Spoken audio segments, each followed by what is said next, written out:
Mais wesh, elle est encore plus chaude que l'eau. Parce que je stresse un peu. Pourquoi tu stresses? Je t'ai pas en train de passer un entretien d'embauche. Un peu quand même, je passe un entretien là. Hein. Un entretien d'embauche à l'amour. Si le ciel vous tombe dessus. Et toi aussi, t'as jamais embrassé personne? Non. Pas à ma connaissance, non. C'est parce que vous l'avez voulu. Moi, j'ai déjà vu un documentaire sur ça, en fait. Ah ouais? Ouais. C'est quoi comme documentaire? Mais c'était pas pour les humains, tu vois. Genre, c'était pour les phoques. Genre, comment embrasser pour les nuls? Non, c'était vraiment genre pour les phoques, tu vois. Genre, Pour les phoques? Ouais, les animaux. Un genou les gars. Eh pardon, ma soeur elle aime pas la piscine et je m'ennuie. Je peux jouer avec vous? Et c'est qui toi, frère? T'as pas une famille, toi? Il y a des enfants. Hein. La piscine, elle est grande. À genoux les gars.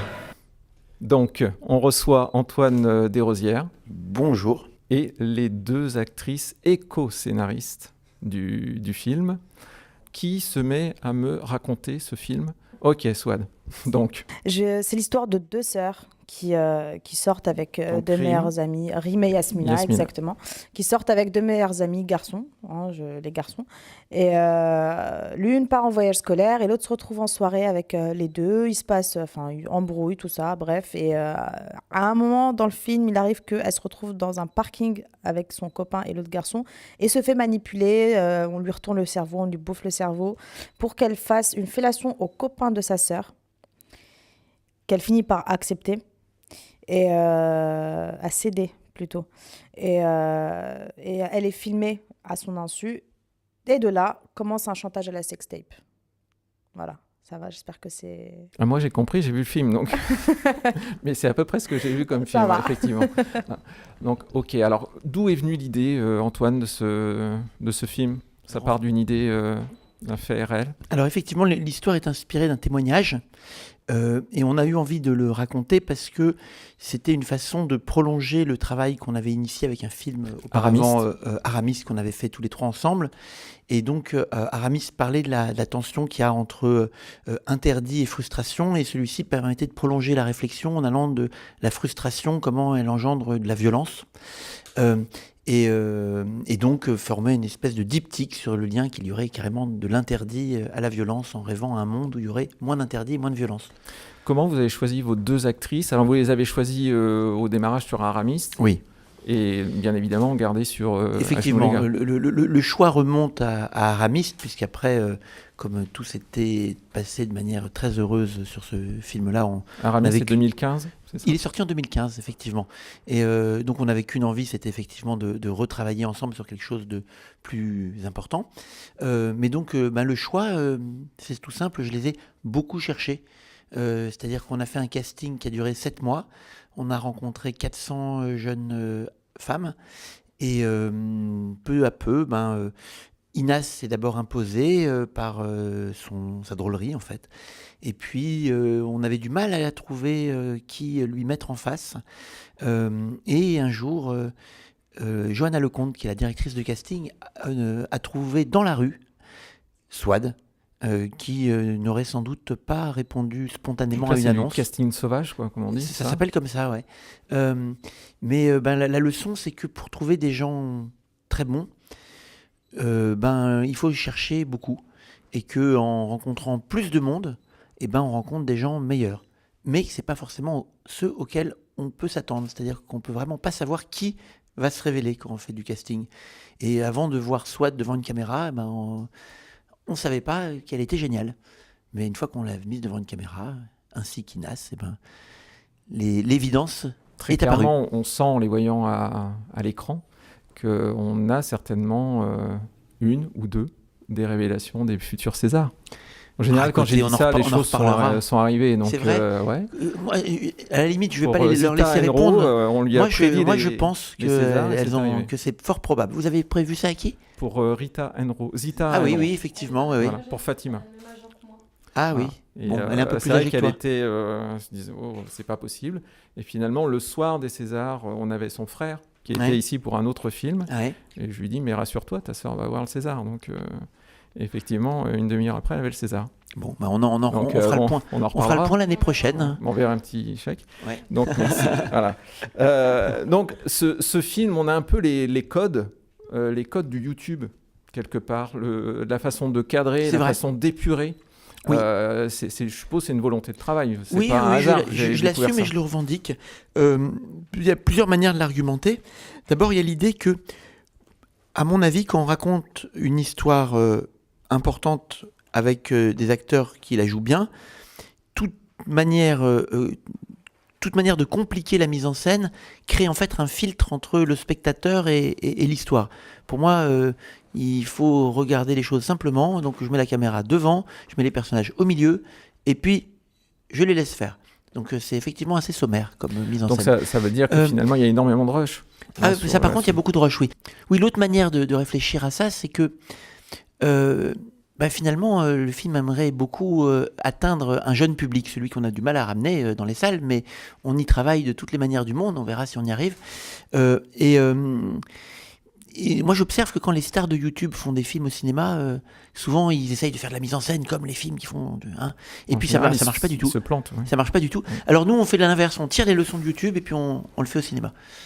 Et alors, on parlera plus tard du devenir du film, puisque je sais qu'il va y avoir un devenir, mais on en parlera dans un deuxième temps, parce que là, finalement, ce que j'aimerais évoquer avec vous trois, c'est dialogue. Ça y va. En fait, le truc, c'est qu'à la base, donc, il y avait un scénario qui faisait 100 pages, qui était issu d'un témoignage. Le scénario de 100 pages, c'est donc Antoine et Anne-Sophie Nanki qui l'ont écrit, histoire d'avoir de l'argent pour faire le film, demander des subventions, etc. Et nous, on est intervenus donc, pour les dialogues parce qu'en fait, Antoine nous donnait une situation. Par exemple, toute simple, la première scène du film, c'était mon personnage, donc Inas, improvise, essaye de convaincre ta sœur dans le film, donc soit de sortir avec le meilleur pote de ton copain. Et nous, on a fait une improvisation sur ça d'1 heure, on l'a refaite. Antoine et Anne-Sophie nous filmaient et écrivaient. Ensuite, ils ont tout repris. En fait, ils ont repris tout ce qui était drôle, tout ce qui était nécessaire au scénario, l'ont intégré dans le scénario qui faisait 100 pages. Et de là, on est passé à un scénario de 400 pages. Et en fait, nous deux, que vous soyez co-scénaristes. C'est ça. Et nous deux, on a joué un peu tous les personnages, en fait. Les garçons sont aussi scénaristes du film, mais seulement pour une partie de leur personnage propre, alors que soit a joué le père, moi j'ai joué les garçons. En fait, on a fait tous les personnages toutes les deux, et même moi j'ai déjà joué Yasmina et elle Rime. Et c'est comme ça qu'on a réussi à avoir le concentrer en fait de tout ce qui est bien dans tout ce qu'on disait, et évidemment grâce au montage après, parce qu'il a fallu couper tout ce qui aurait fait un film trop long. Et voilà, je pense que ça répond. Ouais. Le texte à plat, tel qu'on l'a filmé, si on met juste le texte, ça ferait entre 12 et 13 heures. Ouais.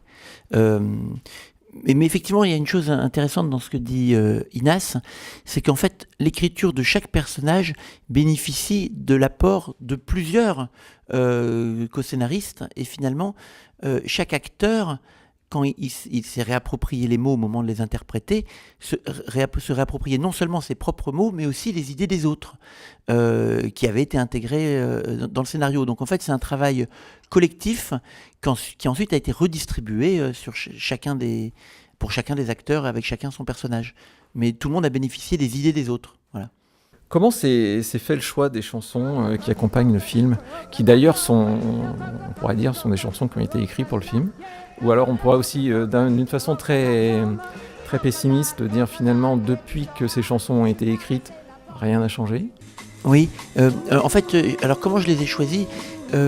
J'en ai écouté plusieurs milliers, tout comme on a rencontré plusieurs milliers de jeunes pour trouver les 5 du film. Là, il y a 7 chansons, donc c'était un peu la même démarche. Je cherchais les pépites, en fait. Je cherchais les évidences, celles qui seraient parfaites pour le film. Et c'est pour ça que d'ailleurs, quand on voit le film, on a l'impression qu'elles ont été écrites pour le film, alors que c'est l'inverse. Mais c'est parce que j'en ai écouté beaucoup et que j'ai retenu celles qui étaient vraiment en phase et en dialogue avec le film. Elles étaient tellement en dialogue avec le film qu'elles en partagent même les combats d'une certaine façon, puisque ces chansons, pour la plupart, ont été écrites par des jeunes femmes qui les ont interprétées, tout comme Inas et Swad ont écrit et interprété À genoux les gars. Et effectivement, elles ont été écrites avant la révolution sexuelle, il y a plus de 50 ans, et ça faisait une espèce de lien, vous l'avez dit, entre la condition des femmes de cette époque et la condition des jeunes femmes dont on raconte l'histoire, qui ont d'une certaine façon les mêmes révoltes par rapport aux inégalités avec les garçons et la façon dont les garçons les traitent. Il y a un ancrage culturel très profond qui régit finalement des espèces de stéréotypes de ce que sont les garçons, de ce que sont les filles, et la société se conforme en grande partie à ces stéréotypes, et les individus se conforment en grande partie à ces stéréotypes, et c'est tout un travail de déconstruire ça, de remettre ça en question, et peut-être que ces chansons à l'époque cherchaient d'une certaine façon à faire ce travail, et tout comme nous aujourd'hui avec ce film, on cherche aussi à faire ce travail en fait.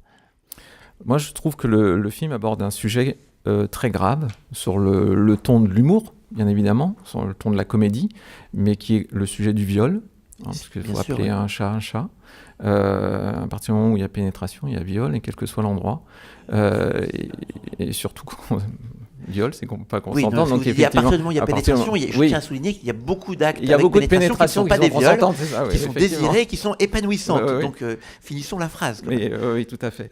Et donc, pour vous, les filles, quelle a été, est-ce que vous étiez vraiment hyper porteuse du sujet? Est-ce que pour vous c'était vraiment, vous saviez que vous portiez ce message? Alors je me doute que oui, évidemment vous n'êtes pas des teubés, très clairement, mais dans le sens même de se dire là faut pas qu'on se rate parce qu'on est en train de parler de viol, il faudrait pas que les gens prennent ça pour on s'amuse dans un parking le soir, quoi. Alors moi j'étais consciente dès le début que c'était hyper important, et même pendant les répétitions j'en parlais à chaque fois. Moi j'avais vraiment très peur que les gens comprennent pas que c'est un viol, en fait. Vraiment, et c'est pour ça qu'à chaque fois que des journalistes nous posent la question et commencent à parler d'abus, de machin, moi je les reprends toujours en leur disant c'est un viol. Ou d'autres nous disent on pourrait même dire que c'est un viol. Non, on peut pas, en fait, on doit dire que c'est un viol. On pourrait. Et mais en fait, le problème c'est qu'il y en a plein même des journalistes qui n'osent pas dire le mot. On est vraiment au centre du film, là. Oui, c'est le sujet du film. On pourrait juste mettre une main au cul, c'est juste une invitation à aller coucher ensemble. Non, c'est une agression. Je sais, moi je suis bien d'accord avec vous. Et c'est là, en fait, pour moi c'était le combat du film, et ça l'est toujours. Et c'est notre combat, je pense. Est-ce que justement, transporter par exemple cette scène, on va venir justement à Swad, cette scène du parking, est-ce que ça a été une scène compliquée à tourner? C'est la scène la plus compliquée que j'ai tournée. Et on en sort comment? Parce que finalement, elle a été tellement compliquée à tel point que quand on a fini le tournage, je suis sortie toute seule, je me suis enfermée dans la chambre, j'ai parlé à plus personne pendant je sais pas combien de temps. Donc ça a été la scène la plus difficile à tourner. Je me suis vraiment fait violence pour aller jusqu'au bout, parce qu'au bout d'un moment, j'en pouvais plus.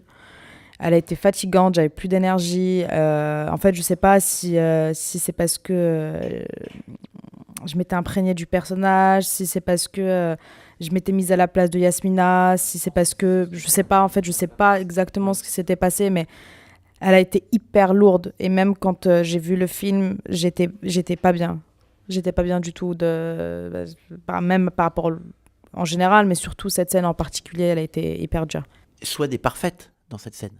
C'est-à-dire qu'elle vit effectivement un moment extrêmement difficile, le personnage, et on lit sur le visage de Swad absolument toutes les émotions qui la parcourent, l'incompréhension, la révolte, la résistance, le doute, la façon dont petit à petit il y a des arguments, il trouve la faille pour la toucher en fait, et pour la faire l'amener là où elle ne veut pas aller. Swad connaît tellement bien la scène, parce qu'on l'avait beaucoup répété, etc., mais elle connaît intimement ce que ça raconte, non pas, ce n'est pas autobiographique, c'est pas de ça dont il s'agit, mais parce qu'elle connaît la vie, et parce qu'en tant qu'actrice et en tant que co-scénariste, c'est comme ça qu'elles ont joué tous les personnages. Elles arrivent très très bien à rentrer dans la logique d'un personnage et d'une situation et aller jusqu'au bout. Et dans cette situation dramatique, elle y arrivait parfaitement bien. Donc la difficulté n'est pas l'ennemi de la qualité. Et il ne faut pas en avoir peur. Voilà. si moi j'ai le droit de le faire, toi aussi t'as le droit de le faire, t'inquiète pas, on fait que du halal. Tu fais quoi avec lui? Ouais, l'important c'est pas ce qu'on fait, c'est ce que ça me fait. Et ça te fait quoi? Si le ciel vous tombe dessus, Si le ciel nous tombe dessus, c'est parce que vous l'avez voulu. Ça va, gros? Yes.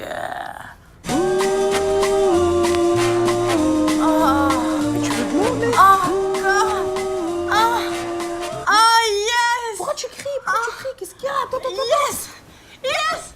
Alors aussi, ce qui est intéressant, là, c'est une vision du réalisateur, cette vision de montrer les corps nus ou les sexes ou la nudité, mais pas quand c'est uniquement consenti. C'est une bonne analyse de votre part, effectivement. Des fois, on dit, je lis à droite à gauche, qu'il y aurait des scènes très crues dans le film. Ah non, il y a des Alors que belles scènes il y en a de assez sexe. peu. Le fait est qu'au niveau des mots, Oui, c'est très cru. bon, Il y ça a va. pas de, je ne le nie pas. Par contre, au niveau des suffit de monter images, dans un bus pour en entendre autant. Quoi. le fait est que c'est de la crudité qu'on n'a pas inventée. Hein. Ouais, exactement. Mais par contre, effectivement, au niveau des images, le film est plutôt très soft, notamment dans toutes ces scènes d'abus sexuels, Mais là, il y a pas de où on, sexe ne, en où on soi. ne le voit pas, On ne voit pas le sexe. où c'est hors champ. Et vous avez bien analysé les choses. J'ai pas du tout envie de montrer du sexe abusé, du sexe malheureux, du sexe qui serait qui donnerait une mauvaise image du sexe. Il peut y avoir le sexe joyeux quand même. Et il peut y avoir du sexe joyeux. Et là, par contre, ça me pose moins de problème de le montrer à l'occasion. Et ça, justement, je trouvais ça, c'est vraiment très intéressant dans le film de faire cette distinction.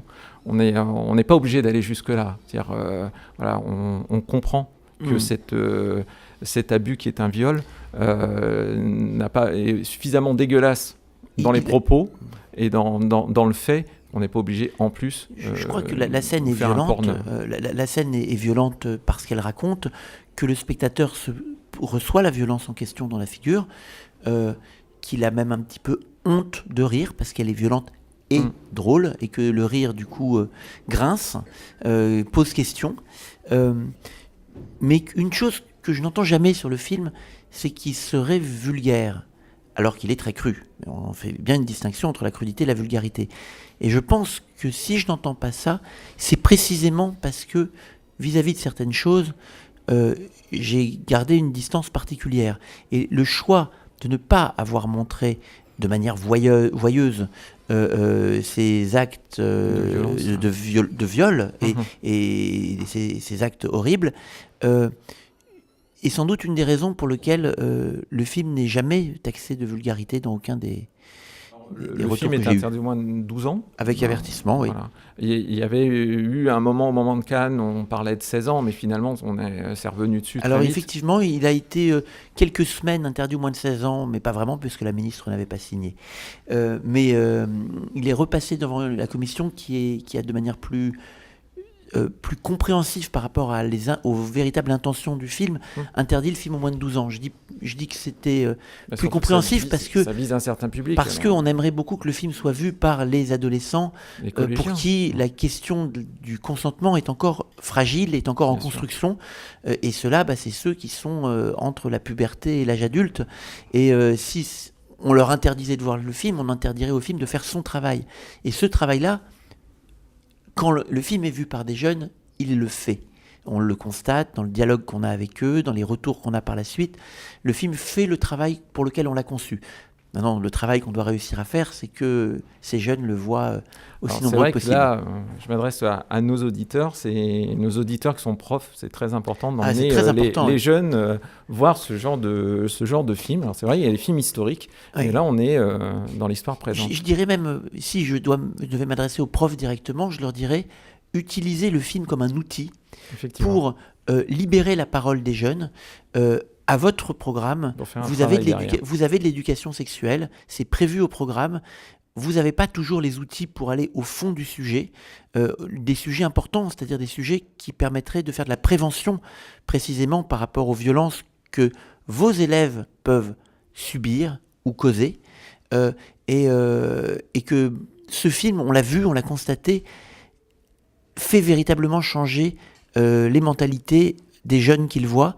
Et si le film est accompagné par un prof, un encadrant, un adulte qui sait parler des choses correctement et accompagner cette parole, c'est vraiment un outil qui peut être précieux. Alors revenons sur la sélection à Cannes. Sélectionné dans la sélection Un certain regard, comment vous avez appris ça ? Comme ça. Par un regard. Et on se sent comment quand on l'apprend ? Endormi parce que c'était au milieu de la nuit.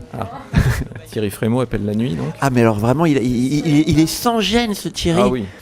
Mais alors vraiment il a. En même temps il aime le foot. Il se croit tout permis hein. Oui c'est ça. Et donc finalement on se dit mais donc on va à Cannes. Et les filles Cannes ça représentait quoi pour vous ? Ouais c'était cool, c'était intense, fatigant. Il y avait une énergie qui se dégageait assez particulière. J'ai pleuré tous les jours. Vous aviez déjà vu le film avant d'aller à Cannes ? Oui. Ou vous l'avez découvert avec le public à Cannes ? Parce qu'il y a des gens qui découvrent leur film à Cannes. Je voulais pas le voir du tout. D'accord. Mais on m'a un peu forcé la main, du coup je l'ai vu avant Cannes et je l'ai vu pendant Cannes, mais je le reverrai plus jamais. Et non. L'éclairage que le Festival de Cannes donne sur un film, c'est quoi réellement ? Ça dit à beaucoup de gens, attention, ce film est important. Or, notre film, après les gens ils en pensent qu'ils en veulent, mais ils sont obligés de le regarder, ils n'ont pas le choix. Alors que notre film, moi je suis pas très connu, faut être honnête, Inès et Swad non plus. Vu de loin, on ne sait pas qu'il faut vraiment voir le film. Et Cannes, ça dit à beaucoup de gens d'un coup, vous devez le voir pour vous faire une opinion. Et ça, c'est bien. Est-ce que finalement le film aussi serait pas là pour dire à certains petits mecs regarde bien ça, c'est pas comme ça qu'on se conduit ? La seule raison pour laquelle les petits cons sont des petits cons, c'est que quand ils agissent de cette manière, répréhensible, scandaleuse, c'est parce qu'ils ne prennent absolument pas en considération les conséquences sur l'autre. Ils trouvent ça léger, en fait. Ils pensent que c'est pas grave. C'est pas grave. Ils pensent que c'est pas grave. Ils pensent pas une seule seconde au point de vue de l'autre, aux conséquences sur l'autre, que ce soit à court terme, à moyen terme, et alors encore moins à long terme. Or, si le film est une comédie, et peut peut-être éventuellement leur donner envie de le regarder pour aller rigoler un bon coup, quand le personnage de Yasmina souffre, personne jusqu'à présent a nié la profondeur de sa souffrance et la réalité de sa souffrance. Et les retours de garçons jeunes qu'on a jusqu'à présent, c'est waouh, c'est chaud. Ce qui veut dire je m'étais pas rendu compte que ça avait de telles conséquences. Et ça, c'est pas une question d'explication en débat après. Heureusement que le film n'a pas besoin d'être expliqué en débat après pour faire son travail, sinon le film doit faire son travail par lui-même. Et à partir du moment où cette violence et cette souffrance, surtout de Yasmina, on se la prend dans la figure, le travail du film, il est fait. Parce qu'à ce moment-là, on peut juste plus agir de cette façon-là sans penser au souvenir du film et des conséquences que ça a eu sur elle. Vas-y, dis-moi un bon argument pour que je te suive. Tout le monde le fait, tous les couples le font, tu vois, c'est un truc de fou. Sinon on le fait pas, c'est grave, on va être ridicule. Non, c'est pas un bon argument ça. Si le ciel vous tombe dessus, Mais c'est un antidépressif. T'es dépressif? Non mais c'est bon, vas-y, c'est bon là. Magite qui s'énerve parce que je l'ai pas sucé. je nous les gars. Et là c'est un peu fort quand même pour faire ça quoi. Parce que d'habitude je vais juste la draguer. Tu fais quoi là? Bah je vais reprendre tout ça pour voir si tu fais quoi? Mais je pensais que c'était bon, mais tu fais quoi? Est-ce qu'à travers le film, le tournage, il y a des scènes que vous avez tournées, que vous avez au montage dit non, celle-là je la mets pas? Beaucoup. Oui, il y a beaucoup de scènes. Ça c'est la première question. Et la deuxième question, est-ce que vous comptez en faire quelque chose? Oui, mais alors en fait, si vous voyez où je veux en venir. Alors je vais vous en parler. En fait, dans cette démarche pour essayer d'attraper les jeunes qu'on a du mal à faire venir en salle, faut bien l'admettre. Tous les exploitants de cinéma ont envie de ramener plus de jeunes dans leur salle et c'est normal parce que c'est l'avenir. Il faut bien renouveler le goût du cinéma de génération en génération. Il faut que ça démarre le plus jeune possible. Donc je crois que c'est un projet collectif qu'on a, tous les gens qui travaillons pour ramener des gens en salle de cinéma. Et notre idée, c'est d'aller les chercher aussi là où ils sont. Et éventuellement d'en récupérer certains pour les ramener en salle. Là où ils sont, c'est sur Internet. Et là où ils ont même l'habitude de voir des images de la culture gratuitement. Et notre idée, c'était de présenter 30 épisodes de 10 minutes, à raison d'un épisode par semaine, entre le 27 juin, c'est-à-dire une semaine après la date de sortie, en salle, et le mois de décembre. Ces 30 épisodes ont évidemment à voir avec ce qu'on a tourné, mais ça représente quand même 3 fois plus que le film. Pour faire simple, le film il fait 100 minutes et les 30 épisodes ça fait 300 minutes. Donc évidemment, on voit bien que c'est qu'on rapporte beaucoup de choses. Donc c'est une autre expérience de spectateur, c'est un autre rapport à l'histoire qu'on raconte, c'est vraiment autre chose. Néanmoins, effectivement, d'où vient tout ça ? Ça vient d'une part de séquences coupées, bien entendu. Par exemple, là, sur les 3 premiers épisodes qui font 10 minutes chacun, il y a 3 minutes en commun avec le film. Et on a des épisodes entiers qui sont avec des séquences qui ne sont pas dans le film. Il y a aussi des séquences où il y a 30 secondes du film et puis 10 minutes de pas le film, etc., etc. Bref, tout ça est un mélange, mais c'est un mélange vraiment différent. Et qui est issu effectivement du très gros matériel qu'on a réuni au cours des 18 jours de tournage, et surtout dans les 400 pages de scénario dont Inès parlait tout à l'heure, et grâce aux 4 mois de répétition. Bref, il y a un travail conséquent là. Oui, enfin, je veux dire, c'est un trésor. Outre le fait qu'on ramène beaucoup de scènes qui ne sont pas dans le film, on fait aussi une vraie histoire de chacune des scènes dont on ne voit qu'un tout petit bout dans le film. C'est-à-dire qu'il y a beaucoup de scènes qui dans le film font 30 secondes, dont on ne garde qu'une partie qui est celle qui nourrit l'histoire principale. Mais en vrai, chaque scène est une histoire en elle-même. Ce qu'on ne montre pas, on le montre dans le film pour 2 ou 3 scènes. On le montre pour le parking, on le montre pour la scène des toilettes, par exemple. Mais imaginez qu'avec toutes les scènes du film, on a de quoi faire des scènes aussi denses que celles du parking ou que celles des toilettes. C'est-à-dire que les épisodes développés, c'est pas du rallongi, de la mollesse rajoutée. Non, pas du tout. C'est toute une histoire qu'on ramène à l'intérieur de chaque épisode et de chaque séquence. On rentre dans une série finalement. On rentre dans une série, absolument. On développe les personnages. Dans une série, moi je me dis une chose qui paraît une vérité de la palisse, c'est quand on fait un film, toutes les séquences doivent être bonnes. C'est-à-dire qu'on ne doit pas faire des plans de transition, des séquences décoratives. Non, il faut que chaque séquence soit bien conflictualisée, soit avec un début, un milieu, une fin, avec une évolution, avec une trajectoire, avec des choses qui se sont passées. Chaque séquence est l'occasion de raconter une histoire. C'est ce qu'on s'est toujours dit quand on a travaillé chacune des séquences très sérieusement, tous ensemble. Voilà, le résultat, c'est qu'effectivement, on a un gros matériel et que ne pas l'utiliser aurait peut-être aussi été presque un petit peu, enfin, on peut employer plein de mots, injuste, décevant, triste, enfin, je sais pas. C'était dommage, en tout cas. Dommage, oui, parce que... moi, j'ai envie de les voir. C'est vraiment 2 produits différents. Le film, on en est heureux, on l'assume, on le revendique, on est content. Je pense qu'il faut bien évidemment, on engage les gens à partir du 20 à aller voir le film. On est content qu'il suscite des réactions. Voir la série, ce n'est pas voir le film, c'est des expériences différentes. Et on veut créer une synergie positive entre les 2 formats, finalement. Que le film donne envie de découvrir la série, mais que la série donne aussi envie de voir le film. Parce que quand on aura vu la série, on n'aura pas vu le film. C'est une autre expérience. Voilà. C'est vraiment un prolongement, on va dire. C'est un approfondissement, un développement, une recherche. On a à la fois un film et une série. Et c'est en même temps plus fou.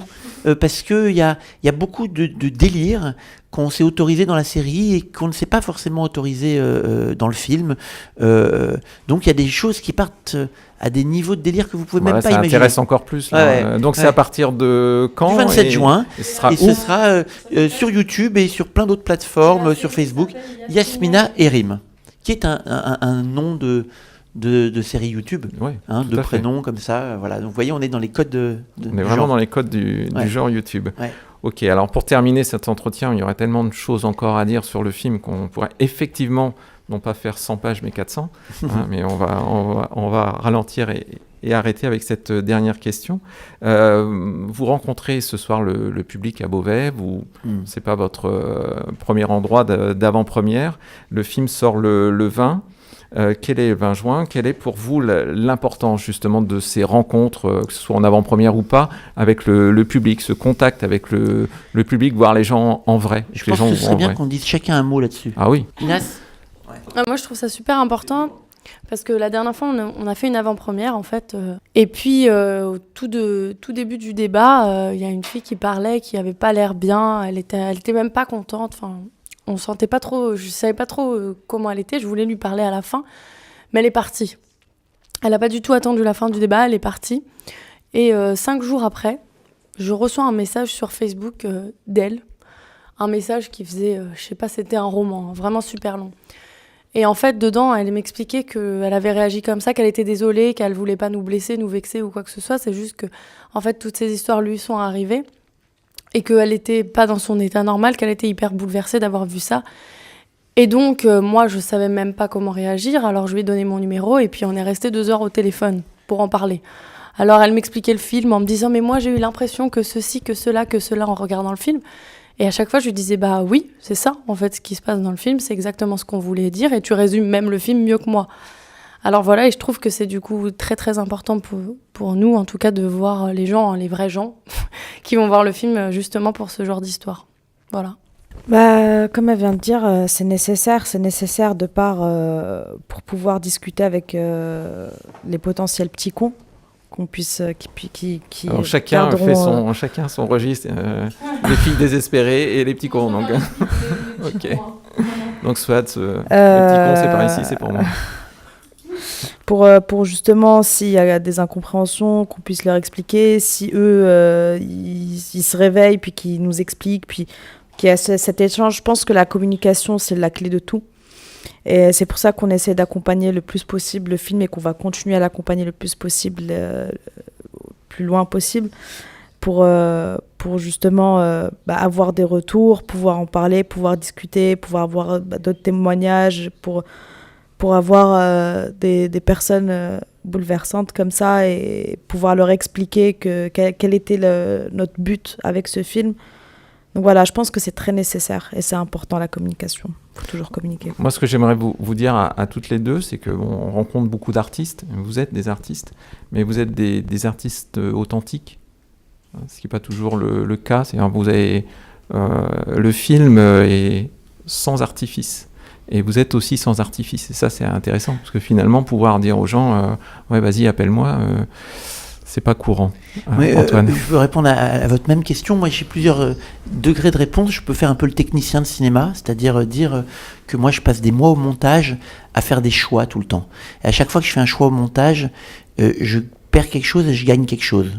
Quand je coupe un truc, je perds un truc que j'aimais bien, mais je gagne peut-être de l'efficacité, je gagne... Et tous les choix sont des paris. Et c'est des paris en fonction de comment le film va être reçu, ressenti, compris. Je manie le film pour créer une émotion, une compréhension. Et c'est très virtuel quand je suis tout seul, ou avec mon monteur. Et un jour, c'est très intéressant, au cours des rencontres, au travers des questions qui sont posées et des retours de compréhension, même des détails du film, de me dire « Ah, pourquoi j'ai enlevé ce plan qui fait qu'on m'aurait pas posé cette question ? Je pensais qu'il n'y avait pas le malentendu dans le film, mais en fait, il y a ce malentendu. » Par exemple, je vais vous citer un exemple. Les gens ne peuvent pas s'empêcher de ne pas vouloir croire en la fin et de se dire « Non, en fait, c'est un rêve. » Et moi, j'avais fait des plans pour dire que non, c'était pas un rêve. Et je pense que les gens comprennent dans leur grande majorité. Mais il y a quand même toujours une ou deux personnes qui viennent me dire une question. Et je me dis, mais peut-être que j'ai bien fait de ne pas mettre le plan en question. Parce qu'après tout, c'est qu'une ou deux personnes sur toute une salle. Et que le plan, si je l'ai enlevé, c'est que par ailleurs, c'était lourd de le mettre. Juste pour... Mais la réponse à toutes ces questions que je me suis posées, il y en a plein, c'est quand je suis face au public que je l'ai et que j'engrange des choses, même pour l'avenir, pour le montage même de la série à venir, puisque tout n'est pas encore monté. Donc ça, c'est une réponse, je dirais, de technicien. Et puis, sinon, évidemment, je suis d'accord avec ce qu'Inas et Swan ont dit, parce que pour moi, une des raisons d'être du cinéma, c'est d'être une plateforme de dialogue, c'est-à-dire de créer un objet qui permette de créer du dialogue entre des gens très différents, entre des gens qui peuvent être dans la salle, qui se connaissent pas et qui parlent entre eux, ça nous arrive souvent. Et puis avec nous. Mais l'idée qu'un film, c'est un prétexte à discussion, un peu ce que disait Swad, c'est, je crois, une raison d'être du cinéma qui me donne, une des raisons pour lesquelles moi j'ai envie de faire du cinéma.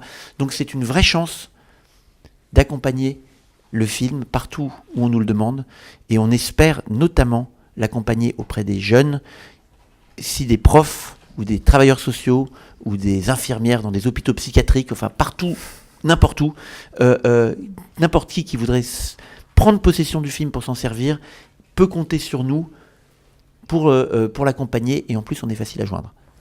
Mais écoutez, je vais vous remercier pour cet entretien ensemble, et on va souhaiter que beaucoup de gens aillent voir ce film à partir du 20 juin. Sa date de sortie le 20 juin. Oui. Ça s'appelle À genoux les gars, et c'est vraiment un film à voir. Merci beaucoup. Merci. À genoux les gars. Ça a l'air bien, hein. Est-ce que je serais obligée de parler anglais? À genoux.